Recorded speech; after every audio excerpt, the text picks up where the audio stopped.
1972. Two legends, Chuck Berry and John Lennon. One invented rock and roll, the other changed the world with the Beatles. That year, Lennon gave Chuck the greatest compliment in music history. If you tried to give rock and roll another name, you might call it Chuck Berry. But that same year, backstage at a concert, Chuck told Lennon to his face that the Beatles made children's songs, and Lennon called him a selfish old man. When Lennon died on December 8, 1980, Chuck made no statement. Before we dive deep into this untold story of rock and roll's most painful betrayal, if you appreciate discovering the hidden truths behind music legends, please subscribe to our channel and turn on notifications.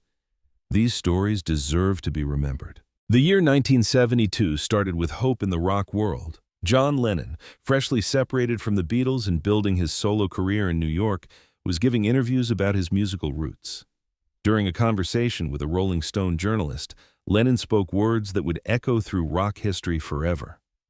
He leaned forward, cigarette in hand, and said with absolute conviction that if rock and roll needed another name, that name should be Chuck Berry. Not Elvis, not Little Richard, not even himself, Chuck Berry.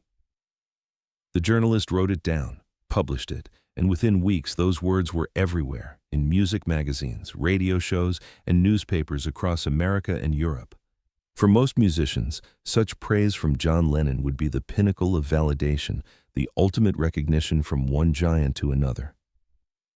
But Chuck Berry wasn't most musicians, and this praise, as beautiful as it seemed, would become the spark that ignited one of rock history's most bitter feuds. Chuck Berry had never trusted compliments. Born on October 18, 1926 in St. Louis, Missouri, he grew up in a world where a black musician's success was always fragile, always conditional, always threatened by the whims of a white-dominated industry. By 1972, Chuck was 46 years old and had already lived through 2 decades of being exploited, underpaid, and disrespected by record labels, promoters, and fellow musicians. He had spent time in prison twice. First in 1962 for violating the Mann Act when he was accused of transporting a 14-year-old girl across state lines, and then again for tax evasion charges that would haunt him throughout the 70s. These experiences had turned Chuck into a deeply paranoid man who trusted nobody and believed that every word of praise masked an ulterior motive. When he heard about Lennon's quote, Chuck didn't feel honored. He felt suspicious. What did Lennon want from him? Was this some kind of setup? Was the former Beatle trying to use his name to boost his own credibility in the rock world? But there was something else eating at Chuck Berry, something deeper than paranoia. Chuck genuinely believed that the Beatles, and John Lennon specifically, had stolen rock and roll's soul and turned it into something soft, commercial, and empty. Chuck had watched throughout the 1960s as the Beatles dominated the charts with songs that he considered lightweight, compared to the raw power of early rock and roll, where Chuck's music had edge, danger, and stories about real life on the road and in the streets. The Beatles sang about holding hands and yellow submarines. In Chuck's mind, they had taken the rebellious spirit he had helped create with songs like Johnny B Goode and Roll Over Beethoven and sanitized it for mass consumption. The fact that the Beatles had actually covered several of his songs, including Roll Over Beethoven, only made things worse in Chuck's eyes. He saw it as cultural appropriation, white British musicians making millions from black American music, while he fought for every dollar and dealt with constant legal troubles. When Paul McCartney and John Lennon became millionaires in their 20s, Chuck was still checking his payment in cash before every concert, counting bills in dingy dressing rooms and sleeping in his car to save money on hotels. The tension had been building for years before 1972, but most people in the music industry didn't know about it. Chuck kept his feelings private, locked away behind his famously cold and professional stage persona. He would show up, play his hits with whatever backup band the promoter provided, collect his cash, and leave. No friendships, no mentorships, no emotional connections. Keith Richards of the Rolling Stones, who idolized Chuck and tried multiple times to connect with him, later described Berry as the most difficult person he had ever worked with. Richards recalled sessions where Chuck would explode in anger over minor details, demand more money mid-performance, and treat everyone around him with contempt. The music world knew Chuck Berry was difficult, but they attributed it to the scars of racism and industry exploitation. They thought if someone like John Lennon, who genuinely respected Chuck's contributions, reached out with public praise, maybe it would soften the old master's heart. They were wrong. In September 1972, 7 months after Lennon's famous quote appeared in Rolling Stone, the two men met backstage at a concert celebration in New York. The event was meant to honor rock and roll pioneers, and both Chuck and John were invited as legends of the genre. According to multiple witnesses who were present that night, including session musicians and music journalists, the meeting started cordially enough. Lennon approached Chuck with genuine enthusiasm, extending his hand and saying how honored he was to meet one of his heroes.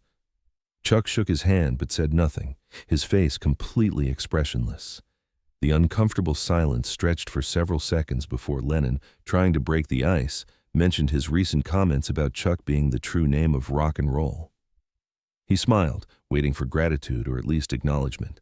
Instead, Chuck Berry looked John Lennon directly in the eyes and said that the Beatles made music for children who didn't understand real rock and roll. The room went silent. People nearby stopped their conversations and turned to watch. Lennon's smile disappeared. He tried to laugh it off, suggesting that Chuck might be joking, but Berry's expression remained ice cold. Chuck continued, his voice low and sharp, saying that Lennon's praise meant nothing, because Lennon had built his career on watering down the raw power that Chuck and other black musicians had created. He said that while he was fighting to get paid fairly for his own compositions, the Beatles were making millions covering his songs and turning them into pop sing-alongs. Every word was calculated to wound, and it worked. Lennon's face flushed red with anger and embarrassment. According to one witness, a drummer who was setting up equipment nearby, Lennon shot back that Chuck was a bitter old man who couldn't accept that music had evolved beyond simple three-chord blues progressions. The insult landed hard. Chuck stepped forward, and for a moment it seemed like the confrontation might turn physical, but other people in the room quickly moved between them. The argument ended there, but the damage was permanent. John Lennon left the venue within minutes, reportedly shaken and angry. He told friends later that night that meeting Chuck Berry was one of the most disillusioning experiences of his life. The man he had idolized since his teenage years in Liverpool, the artist whose guitar licks had inspired countless Beatles songs, had rejected him completely. For someone like Lennon, who had always been open about his influences and generous in praising the musicians who came before him, Chuck's hostility felt like a betrayal of rock and roll's collaborative spirit. He had expected to bond with Berry over their shared love of music, perhaps even discuss the possibility of working together on a project. Instead, he got personal insults and contempt. Friends of Lennon from that period recall that he brought up the incident multiple times over the following years, always with a tone of hurt confusion. He couldn't understand why Chuck Berry hated him so much. But understanding Chuck Berry's hatred requires understanding the full weight of what he had endured in an industry that simultaneously worshipped and exploited him. By 1972, Chuck had been performing professionally for nearly 20 years, and almost every experience had reinforced his belief that the music business was fundamentally corrupt and racist. His first major hit, Maybelline, released in 1955, had been partially credited to two white men who had nothing to do with writing it. Simply because they were DJs who could promote the song on the radio, Chuck made only a fraction of the royalties he deserved. Throughout the late 50s and early 60s, while Elvis Presley became a global superstar, performing a style heavily influenced by black musicians like Chuck, Berry himself struggled to get bookings at certain venues because of his race. He watched white rock and roll artists sell millions of records with songs that borrowed heavily from his style, while he fought constant legal battles and financial troubles. The 1959 Mann Act arrest, which resulted from his relationship with a 14-year-old Apache waitress named Janice Escalante, destroyed his career momentum just as he was reaching his commercial peak. He spent 20 months in federal prison, and when he emerged in 1963, the rock landscape had changed. The Beatles were the new sensation, and Chuck Berry, the architect of rock guitar as the world knew it, was yesterday's news. The Beatles had indeed recorded several Chuck Berry songs. Roll Over Beethoven appeared on their 1963 album With the Beatles, and they performed rock and roll music on their 1964 album Beatles for Sale. George Harrison sang lead on Roll Over Beethoven, and the performance was energetic and respectful, clearly showing their reverence for Chuck's original work. The Beatles never claimed to have written these songs, and they always credited Chuck Berry properly. But from Chuck's perspective, this wasn't enough. These recordings had helped the Beatles establish their rock credentials with American audiences, showing that these British kids understood and respected authentic American rock and roll. The Beatles benefited enormously from this association. Meanwhile, Chuck received mechanical royalties for the recordings, but nothing close to what the Beatles earned from album sales. It was legal. It was standard practice in the industry. But to Chuck, it was just another example of white musicians profiting from black creativity. When the 70s arrived, Chuck's financial situation became even more desperate due to his ongoing battle with the Internal Revenue Service. The federal government accused him of evading taxes on income from his concerts and music publishing. Chuck, who had always insisted on being paid in cash and kept minimal financial records because he trusted no institution, now faced serious criminal charges. The case dragged through courts from 1972 to 1979, exactly the same period when his relationship with Lennon deteriorated. During these years, Chuck became increasingly isolated and hostile. He stopped giving interviews that went beyond basic promotional questions. He refused to socialize with other musicians. His concerts became mechanical performances where he would show up, play his hits, and leave without any warmth or connection to the audience. The only thing Chuck Berry cared about was money, specifically cash money that he could count and control. Every compliment from a fellow musician sounded hollow to him because none of them were offering to help him fight the IRS or make up for decades of industry exploitation. So when John Lennon, a white British millionaire who had built his empire partly on the foundation that Chuck and other black musicians had laid, offered public praise, Chuck heard it as condescension. He heard it as a wealthy man acknowledging his debt but doing nothing to repay it. Lennon's words, "If you tried to give rock and roll another name, you might call it Chuck Berry," were meant as the ultimate compliment. To Chuck, they sounded like a eulogy. Lennon was essentially saying that Chuck Berry was rock and roll itself, which meant he was past tense, history, a monument rather than a living artist.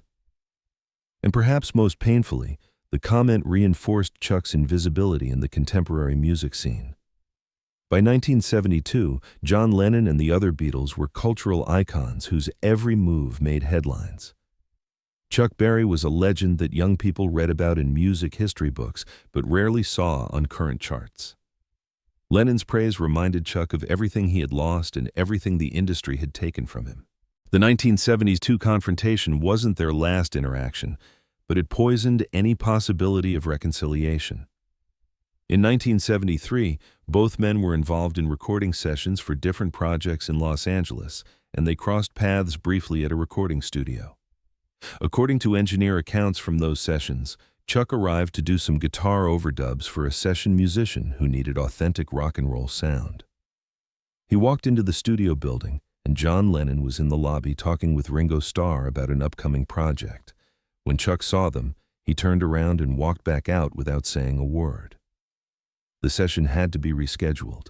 Lennon apparently shook his head and told Ringo that Chuck Berry was determined to hate him no matter what he did. There was resignation in Lennon's voice, an acceptance that this particular hero would never be his friend. Throughout the mid-70s, as Lennon dealt with his own demons, immigration battles with the U.S. government, and his separation from Yoko Ono, he stopped talking about Chuck Berry in interviews. When journalists asked about his rock and roll influences, Lennon would mention Little Richard, Buddy Holly, and Elvis, but he conspicuously omitted Chuck Berry's name. It was as if he had decided that if Chuck wanted to be forgotten by him, then he would grant that wish. The silence between them grew heavier with each passing year. Meanwhile, Chuck finally resolved his tax case in 1979, pleading guilty to a reduced charge and serving 120 days in prison plus 4 years of probation. He was 53 years old and going to jail for the third time in his life. The rock world barely noticed. By the time Chuck was released, John Lennon had reconciled with Yoko and was living in the Dakota apartment building in New York, working on new music after 5 years of retirement from the industry. Their paths never crossed again. December 8, 1980. Mark David Chapman fired 5 shots at John Lennon outside the Dakota. Lennon died at Roosevelt Hospital at 11:07 p.m. He was 40 years old. The news spread around the world within hours. Radio stations played Beatles music continuously. Television networks interrupted regular programming with special reports. Millions of people mourned. Musicians from every genre released statements expressing their grief and honoring Lennon's legacy. Paul McCartney said he was devastated. Mick Jagger called Lennon a hero. Bob Dylan praised his poetry. Elton John, David Bowie, and countless others shared memories and tributes. Every major figure in rock music acknowledged what the world had lost. Everyone except Chuck Berry.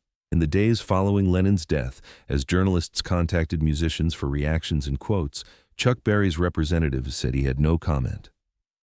When pressed, they repeated that Mr. Berry preferred to keep his thoughts private. Some publications interpreted this as Chuck being too grief-stricken to speak publicly. Others suggested he was staying silent out of respect. But people who knew about the 1972 confrontation understood the truth. Chuck Berry wasn't mourning John Lennon because he had never forgiven him. Years later, in rare interviews where Chuck discussed his career, journalists occasionally asked about his relationship with the Beatles and John Lennon specifically. Chuck's answers were always brief and carefully neutral. He would acknowledge that the Beatles were talented and successful, but he never expanded on personal interactions. He never mentioned the 1972 argument. He never explained why he had no comment when Lennon died. The closest Chuck ever came to addressing it was in a 1987 autobiography where he wrote a single paragraph about meeting various famous musicians over the years.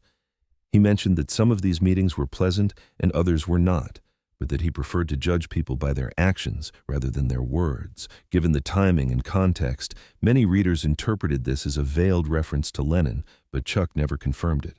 The tragedy of the Chuck Berry and John Lennon feud is that it was built on genuine pain and legitimate grievances that neither man could overcome. Chuck Berry's anger at the music industry was completely justified.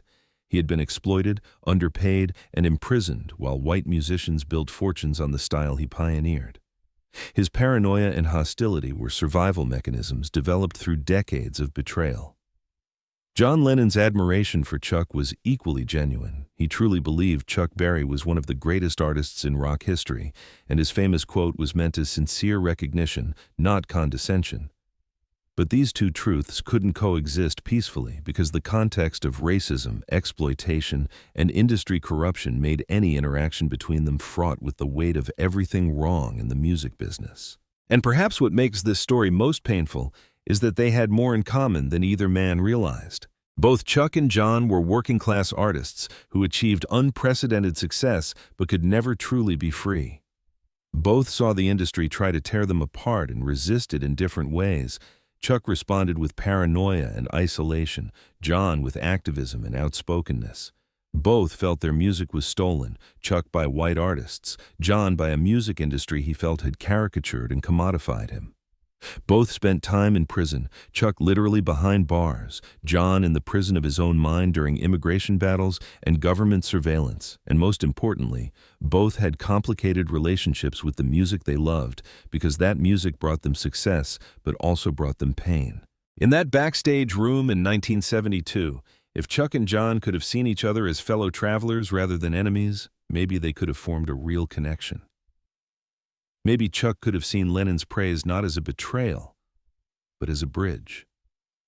Maybe Lennon could have understood Chuck's anger not as a personal attack, but as an expression of systemic injustice. But the weight of history, the wounds of racism, and years of eroded trust made that understanding impossible.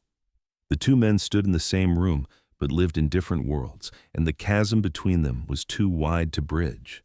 When Chuck Berry died on March 18, 2017, at age 90 in his Missouri home, the rock world mourned him as a legend.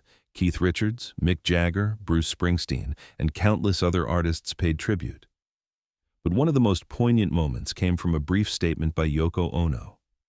She acknowledged Chuck's significance and said his contributions to music would never be forgotten. Then she added an extra sentence saying that Chuck had always treated John with respect and that the two men had shared a mutual admiration for each other. The statement was gracious, perhaps an attempt to promote peace. But those who remembered 1972 knew the truth. There was no mutual admiration between Chuck Berry and John Lennon. There was only a missed opportunity, a misunderstood pain, and a feud that was never resolved. And throughout rock and roll history, that moment when the student tried to honor the master, but the master saw the praise as an insult, continues to echo as a cautionary tale. A reminder that music can never fully heal from the wounds created where race, class, and power intersect. And that sometimes, even with the best intentions, it can be too late to fix something that's broken. Chuck Berry and John Lennon loved rock and roll, but they could never love each other. And that, perhaps, was the saddest truth of two legends' story.